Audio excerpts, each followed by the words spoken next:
Hey guys, number one Marmaduke fan here. I had one beer. What could possibly go wrong with this manga review? All right, Bakuman number two.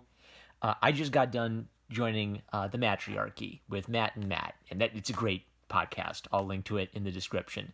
They've had me on a guest a couple times. Very thoughtful guys about the history of comics. And while I was talking to Matt, he kind of mentioned that like he hasn't gotten into manga that much yet. And something I mentioned on the podcast is there are manga that are weeby manga. You kind of have to get the appeal of manga. You have to maybe like get Japan to get into it. And that's fine. But that's one of the fun parts of getting into manga is learning enough about Japan that you start to get sort of their sense of humor and their cultural archetypes.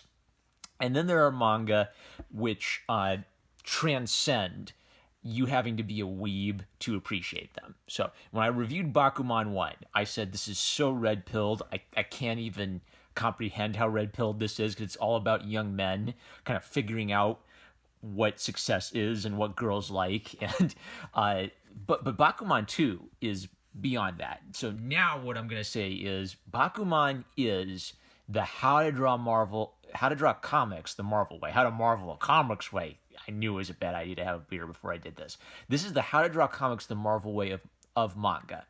Now, how to draw comics the Marvel way, famous how to draw book. I think it's one of the best art books, period, in all of history, not just in terms of comics, but just in terms of explaining proportions and perspective. It's such a great art book. But what How to Draw Comics the Marvel Way also is it's a concise statement about the power of comics and dynamism in comics, which is what makes it special. And it's also like just a great example of John Buscema art. So what Bakuman 2 is, it's this story about a nerdy kid who wants to be a comics writer and a driven kid who wants to be a comics artist who just so happen to be created by a guy who writes manga and a artist who draws manga, which is unusual in Japan. It's so weird to me that in the West it's normal for there to be a writer and there to be a penciler and for there to be an inker. And Japan just has like this whole different system where it's usually just like one guy but then uncredited assistants, and yet they're a duo. So they're unusual, right? And so they're taking their unusual experience and they're telling you the story of the manga industry. And it's a compelling, young boys seeking their purpose narrative. But there is so much great content here about like behind the scenes of the industry and about succeeding and pursuing greatness in comic art. So all of these usually mean there's something significant on that page. I'm gonna have to like read you some stuff. So spoiler alert, since I've had a beer, I'm not even gonna try. So Moritaka here, he's gonna be draw-y boy. Miho here, she's pretty girl. Akito here, he's smarty guy. Kaya, she's karate girl. Eiji Naizuma, he's like the prodigy artist. He's going to be like autism boy, because I think he's supposed to be autistic based on the way they portray him. Nobuhiro is Moritaka's uncle. He died. He drew gag manga, and he couldn't draw that well, but he had this intense gumption to succeed in manga, and this has inspired Moritaka. But Moritaka doesn't want to do gag manga. He wants to do like legit manga. He wants to like be someone who's kind of recognized for his artistic talent. And Miyuki used to kind of like know Nobuhiro in high school, and they corresponded, but they never got together because they made this promise that they'd only get together if he succeeded as a manga artist. And so her daughter Miho and Moritaka, they kind of make the same promise to each other. We'll get together, but only once we fulfill each other's dreams, which I thought was kind of cheesy, but then I realized it's this deep cultural thing where it's sort of like a pure romance where they barely see each other or they barely talk to each other. They plan to get together after accomplishing what they need to accomplish in life. So it's really sweet and it's really unusual. And then Akira here, editor dude, is the first editor they meet at Shonen Jump. And what I'm going to have to like read what he says because it's so dense and full of like interesting information. And then the editor-in-chief is like another level up. So the theme of this book is no matter how much effort you put in, there are more hurdles to overcome yet. And all of your hurdles in life, the biggest hurdles come early. So it's sort of like this progressive like hurdles you got to get over. Like you get over that first hurdle, yeah, we'll get ready for hurdle number 2. Yeah, we'll get ready for hurdle number 3. And once you get to success, it's like a little success. But if you can turn that success into success number 2, then it's sort of like you explode, and it's like you're not even dealing with hurdles anymore. You're flying through the air. So that's the sense of energy that's throughout this book. And if you love comics at all, even if you're not a manga guy, I'm arguing you should read this book. All right, so they take their comic to the editor. They've tried this. What did they do before? So this is their first time trying to get their comic published. They've done all this work. They've taken it to the editor at Shonen Jump. And I want you to kind of see the pattern of they have moderate success, but they're they're never like the instant hits they kind of are hoping they want to be. So he looks at it and he says, well, it's not that good, but he tells them it's good because he realizes they have enough potential that he doesn't want to lose them to a competitor. So this is a really good start for young, a young manga team their age. And they're very convincingly like young and naive and enthusiastic. So here are the editor's comments. He kind of thinks about, how like rough it's going to be for them to be in middle school doing this stuff. So he says, overall, I think this is a well-written piece of science fiction, and people who like those kinds of stories would be attracted to it, yes, but this is too much like a novel rather than a manga. There are too many narratives, and the conversations are too explanatory. It's meaningless to do this in manga form unless you're able to unfold the story using the art and the characters. And then they show a panel of it, and you can see it's full of dialogue and big long bubbles and big long exposition boxes, and he's crushed. And then he says, this is really a well-written story. Then his comment is, I think you have very good drawing skills, but these illustrations are not manga art. There are too many lines in your drawings. The lines used to draw the characters in the background are too similar. You need to learn how to break down your drawings into manga-style art. So what's beautiful about this is sort of the crushing reality of trying to break into the manga industry. You put in all this work. These two young guys, they really, like he's like the smartest kid in school. They're smart, they're enthusiastic, they're hardworking, they're talented. And even then, you're going to get like beaten down and told you're not the bleep, right?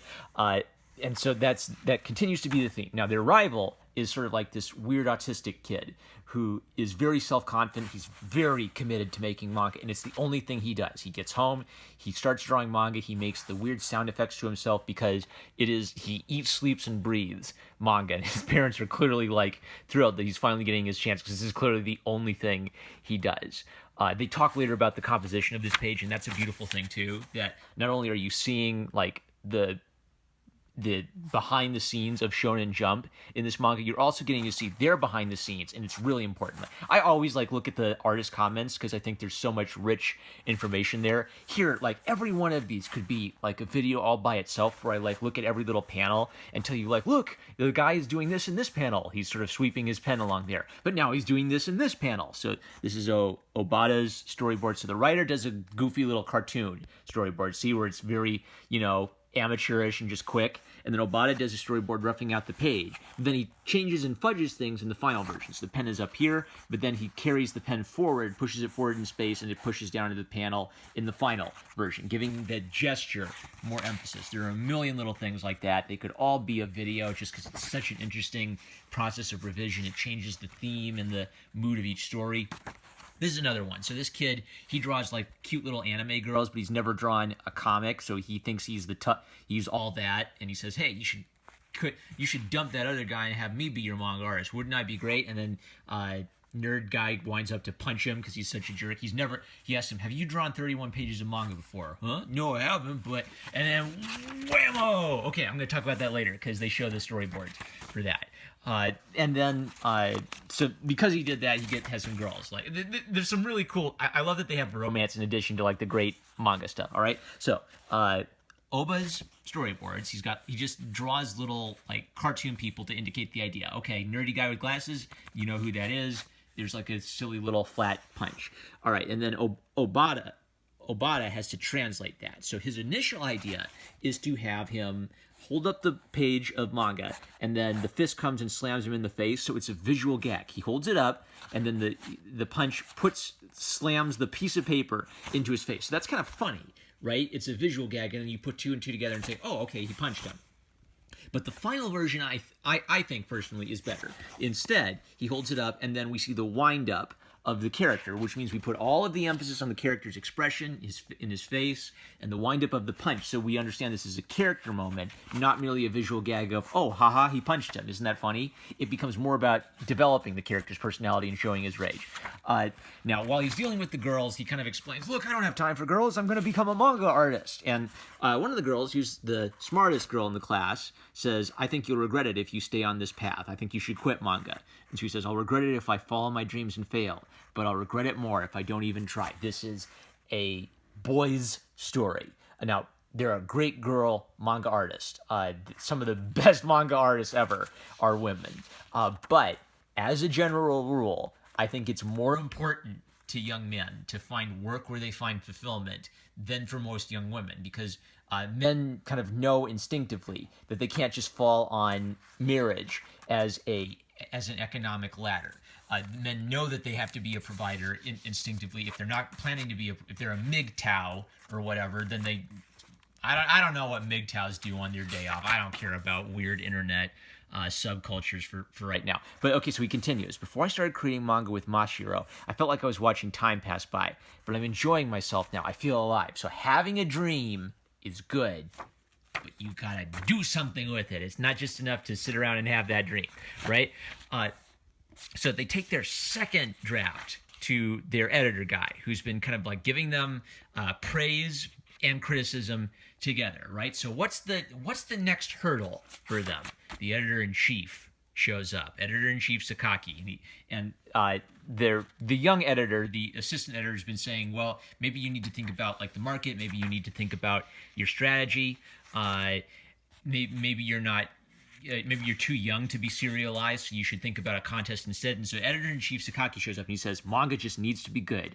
Anything good will get serialized. It's as simple as that. So that's almost a simplistic view of manga, but he's doing this on purpose to teach them a lesson. So then he knows the uncle, right? So the uncle is kind of like the motivating factor, motivating the young artist to get into manga. So he tells him the story about how the uncle, he had to fire the uncle, and the uncle would show up over and over again, showing his work and trying to get back into the business.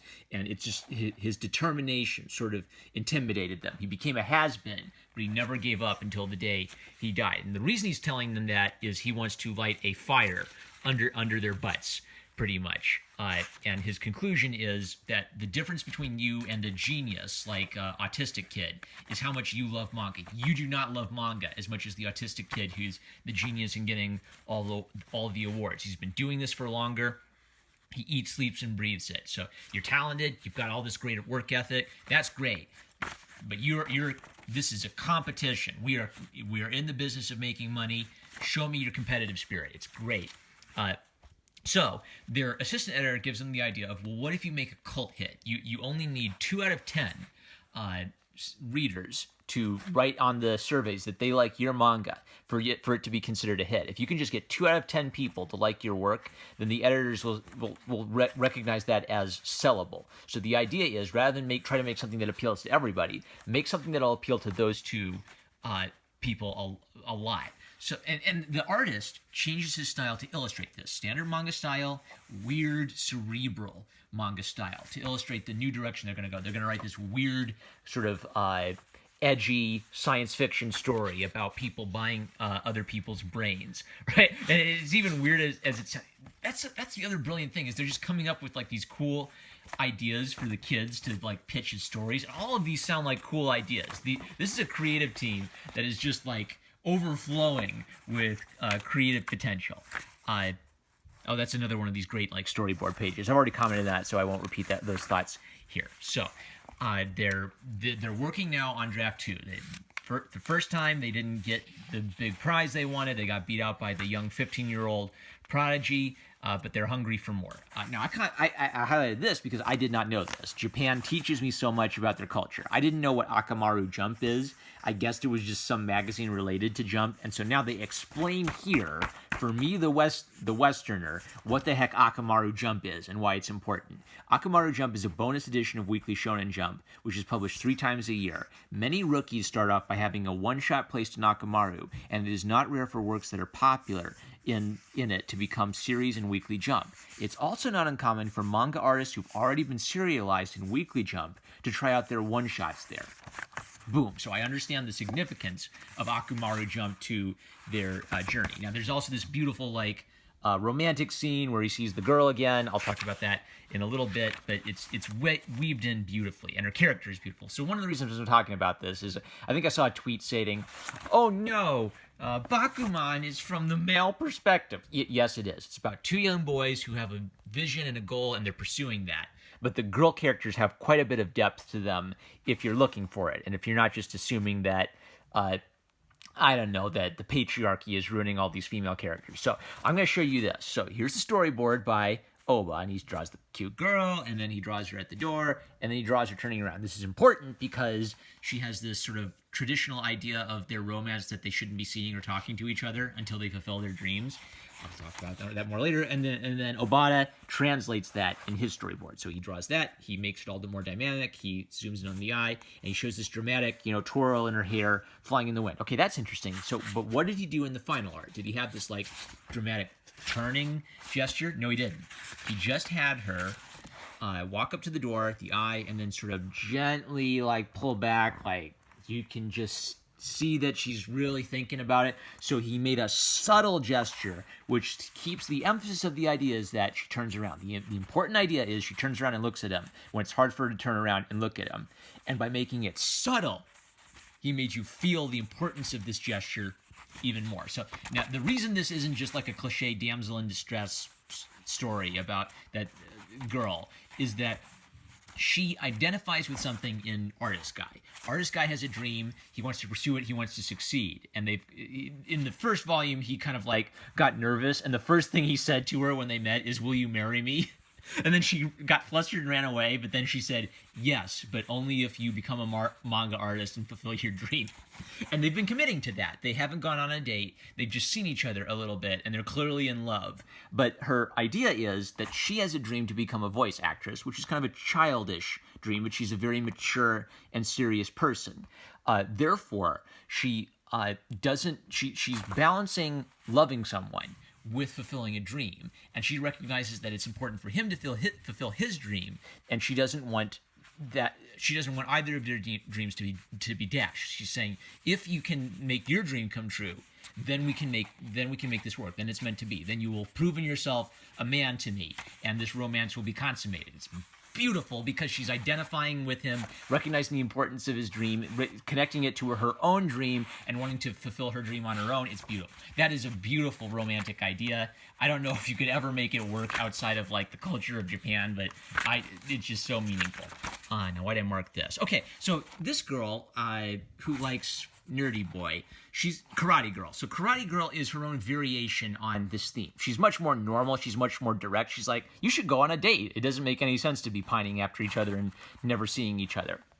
But she gets the dream too. She says, I like guys who have a dream. I like guys who have an ambition. So when Nerdy Boy says, I want to be a manga artist, I'm not going to have time to take you out on all these dates. She says, that's cool. I get it. Is it okay if I come over on weekends? Yeah, you'll come over on weekends. All right. She tolerates and understands the importance of the work to these boys, because what she admires about the boy is his intelligence and his commitment to success. There's something magnetic about that. Therefore, she immediately starts winning their respect because she understands them so well. Even though there's like this comedy that she'll like do a karate chop because he says something stupid because he doesn't really get how girls think, right? They do that classic sort of Japanese comedy bit. She's immediately established as a respectable, thoughtful person who understands them. It's brilliant. It's great writing. I love Bakuman so much. Every person who remotely is interested in comics should get Bakuman. This is a crash course in the power of comics, the beauty of comics, from the creators of Death Note, which was a hit. It feels like they're just doing a victory lap at this point and saying, oh yeah, you like Death Note? Well, now it's exactly what they promised. They promise you is becoming a successful manga artist an achievable dream or just one big gamble. The door is open to the manga industry. It's exactly that. If you love manga, you're going to love this. If you love comics, you're going to love this. You don't even have to understand manga